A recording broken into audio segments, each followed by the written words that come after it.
नमस्कार. हर्षालीज work life या YouTube चॅनलवरती तुमचं खूप मनापासून स्वागत आहे. तुम्हाला सर्वांना मार्गशीर्ष गुरुवारच्या खूप शुभेच्छा. आणि आज शेवटचा गुरुवार आहे आणि आजचा दिवस सर्व सुवासिनी कुमारिका यांच्यासाठी खूप खास आहे. आज मी आले आहे आईच्या घरी. आता मुलालाही ख्रिसमसची सुट्टी आहे आणि मलाही सोडून सुट्ट्या भेटल्या, त्यामुळे आईकडे येण्याचा योग आलेला आहे. आईकडे असल्यामुळे ना आजचा दिवस जरा स्लो आहे, पण आता पटापट आवरावं लागेल कारण कामं खूप आहेत आणि पूजा मांडायची आहे. आज इकडे आईकडे येण्याचं अजूनही खूप इम्पॉर्टंट आणि माझ्या मनाच्या अगदी जवळचं कारण आहे, ते मी ब्लॉगच्या पुढे सांगणारच आहे. त्यामुळे ब्लॉग नक्की शेवटपर्यंत पहा, कारण मी खूप छोट्या पण खूप महत्त्वाच्या गोष्टी या ब्लॉगमध्ये शेअर करणार आहे. सकाळी उठल्यानंतर मी बघितलं तर आईची छोटीशी रांगोळी काढून झालेली होती. आईने अंगण अगदी छान साफ स्वच्छ करून घेतलं होतं आणि तिची बाकीचीही कामं सुरूच होती. मग मी स्वतःला चला म्हटलं जरा लाज वाटून घेऊया आणि मग कामाला सुरुवात केली.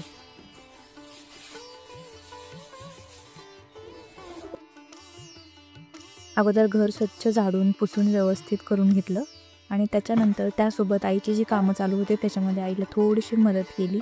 इथे बघा तुम्ही माझे आप्पा त्यांच्या नातवासोबत छान गप्पा मारतायत आणि त्याने जे छान ड्रॉइंग्स काढलेले आहेत ते त्यांना एक्सप्लेन करून तो सांगतोय.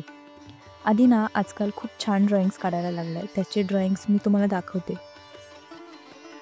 हे जे ड्रॉइंग्स आहेत ना, तर त्याने हे मोबाईलमध्ये यूट्यूबवर बघून वगैरे ड्रॉ केलेले आहेत. पहा किती सुंदर त्याने हे हनुमानाचं चित्र काढलेलं आहे. त्याचं हे चित्र आणि त्याच्यासोबत थोड्याशा गप्पा मारून मी माझ्या रोजच्या कामाला सुरुवात केली. पटकन आंघोळ करून घेतली आणि त्यानंतर सर्वांसाठी चहा ठेवला. सध्या कोणतेही गाई दूध देत नाही, त्यामुळे आम्ही ना ब्लॅक टीज एन्जॉय करतो आहे. पुण्यातसुद्धा मी कधी कमीत कमी दिवसातून एकदा तरी, म्हणजे मी 2 टाईम चहा घेते, तर त्यातला एकदा मी ब्लॅक टी घेते, कारण मला लगेचच दुधाचा चहा जर घेतला ना तर ॲसिडिटी होते आणि ब्लोटिंगचाही खूप त्रास होतो. चहा घेतच ना आम्ही संध्याकाळी नेमकं देवीसाठी काय नैवेद्य बनवायचा हे सगळे मेन्यू डिसाईड करतच होतो. 2 आयटम फिक्स केले, मग दुधाबरोबर ते कॅन्सलही केले, कारण आज पंचपक्वान्नाचं नैवेद्य बनवायचं हे मात्र आमचं फिक्सच होतं. फायनली मेन्यू डिसाईड झाला आणि आम्ही आमची कामं करायला सुरुवात केली. घरात जर काही फंक्शन असेल ना तर लहान मुलांना इतकी उत्सुकता असते, बस माझ्या मुलाची नुसती धावपळ इकडून तिकडे सुरू होती. पडतो की काय अक्षरशः असं वाटत होतं. चहा झाल्यानंतर मी माझ्या पूजा मांडण्याच्या अगोदर फरशी छान पुसून घेतली आणि घर स्वच्छ असेल ना तरच पावित्र्य घरात निर्माण होतं आणि ते टिकूनही राहतं. गावाकडे ते 5 पालव्या किंवा फळे किंवा फुलं ही विकत आणावी लागतच नाहीत, सगळं काही घराच्या अंगणातच मिळतं. मी फरशी पुसून झाल्यानंतर ना अगोदर सगळी पूजेची सामग्री गोळा केली आणि त्यानंतर रोजच्या पूजेला सुरुवात केलं. घराच्याच अंगणात ना जास्वंदीच्या फुलांचं एक झाड आहे आणि त्याचीच जी फुलं आहेत ना ताजी, त्यावेळेसच आम्ही जस्ट देवपूजेच्या अगोदरच मी तोडत असते. आणि त्याच्यासोबतच आज एकादशी आहे आणि त्यामुळेच मी तुळशीच्या मंजुळा देखील देवाला वाहण्यासाठी घेत आहे. आपल्या घराचा देवारा आहे ना तो नेहमी ईशान्य किंवा पूर्व दिशेला किंवा उत्तरेला, म्हणजे ज्या दिशेला तुम्हाला सोयीस्कर असेल तिथे असावा असं म्हटलं जातं. मंदिर असतं ना जे देवाचं, ते पण खूप जास्त उंचीवर नसू नये. जर तुम्ही डिरेक्टली खाली जमिनीवर बसूनही तुमचा हात देवापर्यंत पोहोचेल आणि तिथूनही तुम्ही पूजा करू शकाल, इतक्या उंचीवरच ते असावं. मंदिरात देवाचा जो कलश असतो ना तर तो का, कुठे आणि कसा ठेवावा हा प्रश्न तर नेहमीच असतो. तर हा जो कलश आहे तो नेहमी कुलदेवतेच्या नावाने ठेवतात.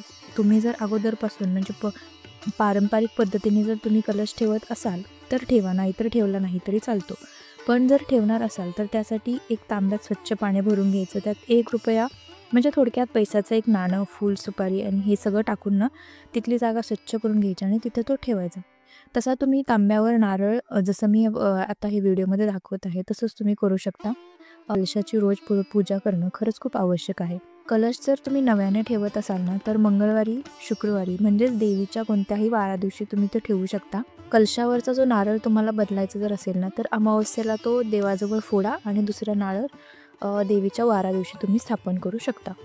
संपूर्ण वाढ झालेला कलशाचा नारळ तुम्ही शेतात किंवा कुंडीत लावू शकता. रोजची पूजा सुरू करण्याअगोदरच ना नेहमी दिवा लावून धूप लावूनच मग तुम्ही सुरुवात करायला हवी. म्हणजे अग्निदेवतेची पूजा करूनच कोणत्याही शुभ कार्याला सुरुवात करतात. म्हणजे पूजा करण्याच्या अगोदर दिव्याची पूजा करायची आणि मगच रोजच्या पूजेला सुरुवात करायची. जर तुम्ही तेलाचा दिवा लावणार असाल तर तो राईट साईडला ठेवायचा आणि जर तुपाचा लावणार असाल तर तो लेफ्ट साईडला ठेवायचा. हे अजिबातसुद्धा विसरू नका. आपल्या देवघरातील सर्व ज्या मूर्त्या असतात ना, त्या 3 इंचापेक्षा कमी उंचीच्या असाव्यात. म्हणजे आपल्याला जरी बाहेर जावं लागलं तरी काही अडचण येत नाही. कारण 3 इंचापेक्षा जर जास्त उंचीची मूर्ती असेल ना, तर तिची पूजा जी असते ती रोज झाली पाहिजे आणि तिला रोज नैवेद्यही अर्पण करणं खूप बंधनकारक असतं. स्वतःवर येणाऱ्या संकटांना टाळण्यासाठी ना, कधीही जर तुम्ही नवीन मूर्ती घेणार असाल ना, तर 3 इंचापेक्षा कमी उंचीच्या घ्या. माझी घरातील देवपूजा झाली. मग मी देवीच्या पूजेच्या मांडणीसाठी सुरुवात केली. आईकडे असल्यामुळे ना, मी जास्त काही डेकोरेशन खरंच करू शकले नाही. परंतु जेवढं घरच्या घरी तिच्याकडे जेवढं सामान होतं आणि मी जे थोडं माझी पूजा मागच्या मागच्या पूजेचा जो नारळ आहे, तो नारळ मी इकडे घेऊन आले होते आणि जे काही मिळेल, जे काही सुचेल आणि जे काही अगदीच गरजेचं आहे ते सगळं जुळवून मी माझ्या पूजेच्या मांडणीला प्रयत्न केलेला आहे. चुलीवरचा जो थोडे कोळसे वगैरे असतात तर त्याच्यावरती मी हे असं धूप टाकून मस्त घरामध्ये सुवास त्याचा पसरला होता. खूप छान प्रसन्न असं वातावरण निर्माण झालेलं होतं आणि हे जे धूप आहे ते गुलाब फ्लेवरची जी धूप आहे आणि मला खूप मस्त वाटत होतं पूजा करून झाल्यानंतर.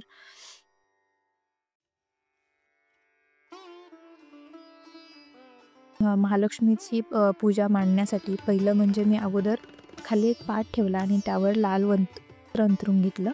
देवीला जी साडी घालणार होते ना, ते त्याच्यासाठी एक उंची भेटावी म्हणून त्या पाटावरती मी एक चौरंग ठेवला छोटा आणि त्यावर एक लाल वस्त्र अंथरून मी घेतलं. कुलदेवतेच्या कलशासाठी माझ्या तांब्या असा गुंतला होता, त्याच्यामुळे मी देवीच्या पूजेसाठी एक छोटा घरातीलच तांब्या घेतला.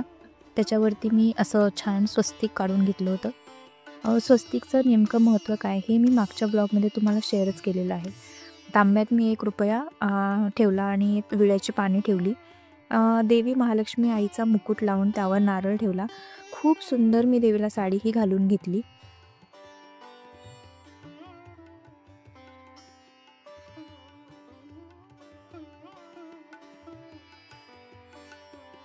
बरोबरच मी इथे श्री गणेश आणि लक्ष्मी देवीची मूर्तीची पूजा देखील करून घेतली. सगळं करून झालं, परंतु ना मला काहीतरी असं कमी-कमी वाटत होतं. कारण अजून आमच्या आप्पा शेतातून फळं घेऊन आले नव्हते. जेव्हा फळं आली ना, तेव्हा जरा देवीची पूजा खऱ्या अर्थाने पूर्ण झाली असं मला वाटलं. जशी मी मागच्या ब्लॉगमध्ये साडी घातली होती ना, अगदीच तशीही मी आजच्याही ब्लॉगमध्ये घातलेली आहे. देवीसाठी वेणी जी आहे ती मी विकतच आणली होती. कारण जरी फुलं असली ना, तरी ती जशी ही वेणी आहे त्या प्रकारची वेणी अजून मला बनवता येत नाही. मी ट्राय केलं, पण त्याच्यामधले निम्मे फुलं अशी तुटून गेली. तर ते जास्त ट्राय करण्यात काही अर्थ नाही. म्हणून मी अक्षरशः विकतच आणायला लावली. पूजा छान करून झाली. मग जेव्हा ही कथा वाचायची होती ना, मी माझ्या मुलालाही म्हटलं, "चल, मी तुला आज खूप छान एका राजाची आणि एका राणीची गोष्ट सांगते." तो पण खूप आनंदाने आणि इंटरेस्टने ऐकत होता आणि रिस्पॉन्डही करत होता. त्याला खूप आवडली ही कथा. त्याला खूप आश्चर्य वाटलं, की आता अशी पूजा डायरेक्टली पुढच्याच वर्षी करायची. "आई, ही बाबा पूजा पुढच्याच वर्षी करायची का गं डायरेक्टली?" असं त्याने आश्चर्याने विचारले. देवाची सर्व पूजा विधी करून झाल्यानंतर मी आता करणार आहे. मी म्हटल्याप्रमाणे माझ्या अगदी जवळची पूजा ती आहे म्हणजे आई महालक्ष्मी देवीची पाषाण मूर्ती. अगदी माझ्या आईच्या म्हणजे घराच्या अंगणातच तिचं असं छोटंसं मंदिर आम्ही बांधलेलं आहे. हे मंदिर अंगणात आहे याचा अर्थ आई महालक्ष्मीची आमच्यावर किती कृपा असेल आणि आमचा तिच्यावरती किती विश्वास असेल हे तुम्ही समजूच शकता. माझा खूप जीव आहे या देवीवर. म्हणजे जेव्हा कधी मी माहेरी येते ना, तेव्हा मी स्वतः देवीची पूजा केली नाही असं कधीच मला आठवत नाही. आज आईकडे येऊन ना गुरुवार व्रताचं उद्यापन करण्याचं कारण पण हेच होतं, की मला महालक्ष्मीची पूजा करण्याचा एक चांगला मुहूर्त आणि योग भेटेल. तर मग मी ही देवीला खूप छान साडी घालून घेतली. ही पाषाण मूर्ती ना फक्त हाताचा एक वीत इतकीच आहे. म्हणजे तुम्ही विचार करू शकता ही किती छोटीशी मूर्ती असेल. खूपच मला जास्त इच्छा होती म्हणून मी तिचा छान शृंगार करण्याचा प्रयत्न केला. तिला छान साडी घालून घेतली. प्रथम तर तिला छान अभिषेक करून तिची पूजा करून घेतली आणि त्याच्यानंतर तिला छान साडी घातली. साडी करून झाल्यानंतर तिला सर्व दागदागिन्यांनी मस्त शृंगार करून घेतला. मला देवीला ना एक कुंकवाचा आणि हळदीचा मळवट भरायला इतका आवडतो की मी सांगूच शकत नाही. मला सांगायला खूप अभिमान वाटतो की मी आत्ता ज्या पण स्तरावर असेल ना ते फक्त आणि फक्त माझी आई आणि या महालक्ष्मी आईमुळेच आहे. मग सांगा, मी इथं येऊन पूजा केली, माझं काही चुकलं नाही ना? सगळी पूजा करून झाल्यानंतर आई महालक्ष्मीचं जे रूप आहे ते किती छान दिसतंय तुम्ही मला कमेंटमध्ये नक्की सांगा. सगळी पूजा करून झाल्यानंतर मी देवी आईची ओटी भरली. ओटी भरण्यासाठी ना आम्ही नेहमी बांगड्या, तिचे जोडवे, ₹1 आणि लिंबू आणि हे जे लिंबाचा डहाळा असतो ना, तर तो ठेवतोच. म्हणजे तो डेली आई चेंज करत असते. आता आज मी करते, तर मीही ते न विसरता नेहमी करते. ती महालक्ष्मी आई आणि ही कोल्हापूरची महालक्ष्मी आई अगदी म्हणजे माझं दिवस सार्थकी लागल्यासारखं माझ्या मनाला वाटत होतं. मी देवी आईसाठी जो फराळ बनवला होता, त्याचा एक नैवेद्य देवालाही ठेवला आणि त्याच्यानंतर मी स्वतः फराळ केला. फराळ करून झाल्यावर सगळी पूजा आटपली आणि त्यानंतर देवीची आरती केली आणि सुरुवात केली ती म्हणजे स्वयंपाकाला. स्वयंपाकाच्या अगोदर थोडा फराळ केला आणि मागच्या व्लॉगमध्ये माझे एकटीने सर्व काही केल्याने कसे हाल झाले होते हे तुम्हाला मी व्लॉगमध्ये सांगितलंच होतं. पण हे आईने व्लॉग बघितला आणि त्यानंतर जी माझ्यावर फायरिंग झाली ती काही तुम्हाला सांगूच शकत नाही. आणि आज तर मी आईकडेच असल्यामुळे ना ते तसं होणं अजिबात शक्य नव्हतं. फराळ केला आणि जसा सकाळी मेनू ठरवला होता त्याप्रमाणे एक एक पदार्थ करायला आम्ही सुरुवात केली. आता मी बनवते ती म्हणजे गव्हाची इन्स्टंट खीर आणि दूध नसल्यामुळं आणि जवळही कुठेही भेटत नसल्यामुळं आईने गहू ना असे मिक्सरमध्ये बारीक करून घेतले होते आणि त्यात असं ओलं खोबरं डिरेक्टली आम्ही कुकरमध्ये लावून घेतलं. जेवढा तुम्ही गहू घ्याल ना त्याच्या 5 पट पाणी तुम्ही ह्याच्यामध्ये गरम करायला ठेवायचं आहे. 2 लिटर पाणी गरम करून मी त्यात ठेवलं आणि मग त्याच्यामध्ये एक मोठी वाटी अंदाजे पावशेरच्या आसपास जेवढा गहू असेल तो शिजायला टाकला आणि कुकरच्या 9 ते 10 शिट्ट्या केल्या. कारण हा गहू शिजायला जास्त वेळ लागतो. त्यामुळे 9 ते 10 शिट्ट्या मी करून घेतल्या. इन्स्टंट दलिया जर असेल ना तर तुमच्या एका शिट्टीत काम होतं. पण हा इन्स्टंट नाही, आपला हा घरचा गहू आहे आणि त्याच्यामुळे शिजायला जरासा वेळ लागतो. शिट्ट्या झाल्यानंतर लगेच कुकर काढून ओपन करायचं नाही. त्याला तसंच अर्धाभर तास तसंच शांत होऊन द्यायचं. तोपर्यंत मसाले भात बनवायला घेतला. खूप वेगळा काही मी मसाले भात बनवत नाही. नॉर्मलीच आपला जो मसाले भात असतो गाजर, बीन्स आणि ग्रीन पीज, वाटाणा वगैरे हे सगळं कांदा टोमॅटोचा मसाला करून मी त्याच्यामध्ये तो तांदूळ टाकला. तांदूळ टाकल्यानंतर फक्त मी काय करते की त्याला ना 5-10 मिनटं असंच वाफलून देते आणि त्याच्यानंतर असं ताटामध्ये गरम पाणी करून त्याच्यामध्ये हळूहळू सोडते. म्हणजे पाणी जास्तही होत नाही.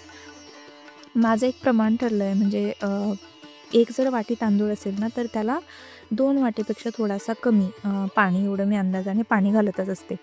सर्व पदार्थांसाठी जी पूर्वतयारी लागते ना ती सगळी काही मला आईने करून दिली होती आणि त्यामुळे मला फक्त फोडणी आणि तडकाच द्यायचा होता. त्यामुळे जास्त वेळ अजिबातच लागत नव्हता.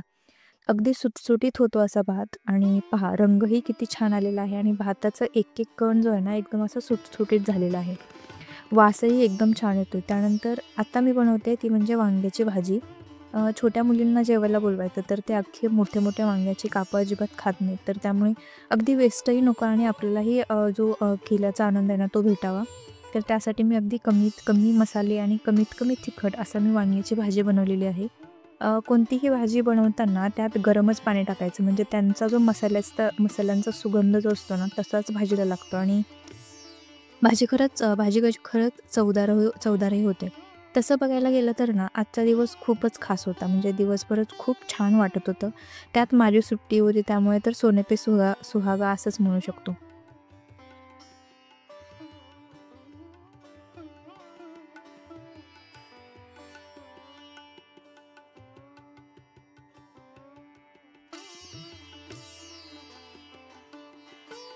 गव्हाच्या खिरीसाठी जो आपण हे गहू जो शिजवून घेतला होता त्याची हवा पूर्ण गेलेली होती.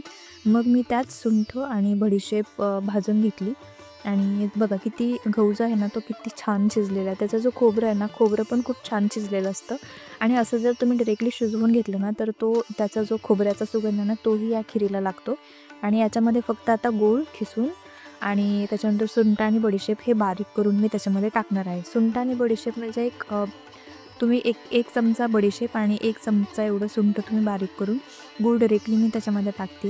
हे अराउंड 3 लिटरचा कुकर आहे तर त्याच्यामध्ये तुम्हाला 2 लिटरचं एवढं खीर दिसत असेल आणि त्याच्यासाठी मी 1 किलोला थोडासा कमी एवढा अख्खाच्या अख्खा गूळ मी त्याच्यामध्ये टाकलेला आहे आणि याच्यामध्ये अगदी थोडंसं चिमटभर असं मीठ टाकायचं. मिठाने काय होतं ना ते चव जी आहे ना ती खूप छान उतरते म्हणजे ते गोड जी असते ना खूप छान लागते. खीर इतकी चवदार आणि सुगंधित झाली होती, काय सांगू तुम्हाला. माझ्या स्वयंपाकाची अर्धी तयारी झाली आहे आणि आई म्हटली, "जा बाई तुझं आवर, मी चपाती बनवते." मग मी आता स्वतः तयार होत आहे. खरं तर सगळी पूजाविधी ही साडी घालूनच करायला हवी, पण आपण आजकाल ड्रेसमध्येच कम्फर्टेबल असतो. साडी आवरावी की घरातली काम हा एक प्रश्न निर्माण होण्यापेक्षा ना ड्रेसमध्येच कामं केलेली बरी. आणि सुवासिनी आणि कुमारिका येतील त्यावेळेस आपणही स्वतः एक सुवासिनी असल्यामुळे हा साज असणंच मनाला खूप समाधान देतं. त्यामुळे गिल्ट अजिबात येत नाही.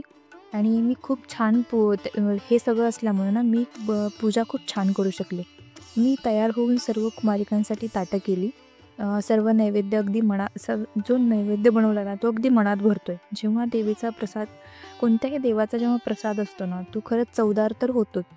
त्याला जास्त चव घेऊन बघण्याची खरंच गरज लागत नाही. वांग्याची भाजी बघा तुम्ही किती घट्टसर झाली आहे आणि खीरही खूप छान आणि तिचा सुगंध असेल ना बडीशेप आणि जो सुंठीचा जो सुगंध आहे ना, तो खूप छान येतोय. तुम्ही एकदा अशा प्रकारची जी खीर आहे ना, नक्की ट्राय करून पहा आणि तुम्ही ट्राय केल्यानंतर मला कमेंट करून नक्की सांगा की तुम्हाला ही सिंपल आणि इन्स्टंट रेसिपी आवडली का?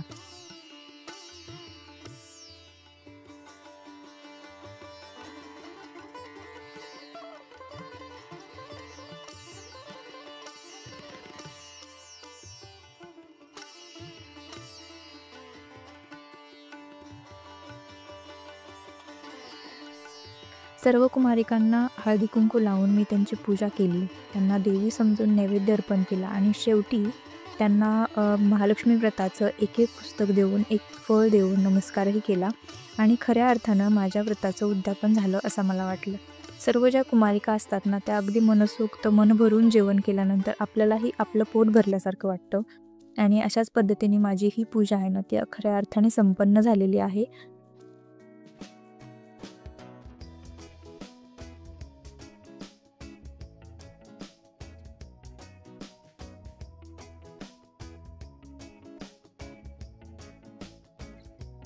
आणि भेटूया अशाच अजून छान ब्लॉगमध्ये. तोपर्यंत हा ब्लॉग तुम्हाला कसा वाटला मला कमेंटमध्ये सांगायला अजिबात सुद्धा विसरू नका. तोपर्यंत धन्यवाद.